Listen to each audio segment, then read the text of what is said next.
Okay okay चालेल हो ठेव. हा, हा. अरे मी काय म्हणतो हा रे जेम तेम तुझ्या लग्नाला 1 महिना झाला तू डायरेक्ट डिवोर्सच्या गोष्टी कशा करून राहिला. मी का लसण छिलायला पाहिजे झालो का? कामावर जायच्या टायमाला ते मला म्हणते लसण छिलून द्या म्हणते का मी लसण छिलायला पाहिजे झालो? हा मी त्याच्यासाठी लग्न केलं का? नाही मला डिवोर्स पाहिजे मला काय माहित नाही. रिलॅक्स रिलॅक्स रे बाबा इतकं टेन्शन नाही घ्या लागत. लसण छिलणं बहुत मोठा मंतर नाही आहे यार. लसण असा हलकासा गरम करायचा म्हणजे लवकर छिलटे निघते त्याची. परंतु कांदा कापायला लावते का कांदा का करायचा फ्रीजमध्ये ठेवायचा म्हणजे कसं तो फ्रीजमध्ये ठेवलेला कांदा कापला ना तर आसू नाही येत डोळ्यात.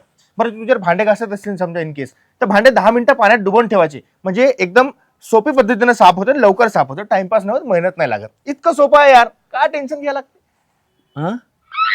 हा जास्त टेन्शन नाही घ्यायचे बहुत मोठा मंतर नाही आहे. हा कसं आहे ह्या लहान लहान गोष्टी आहे ह्या करावं लागते आयुष्यात घेऊन चाला लागते नाही तर कसं आहे होईन तुला हळूहळू सवय टेन्शन नको घेऊ. चल नीट जाऊ चल.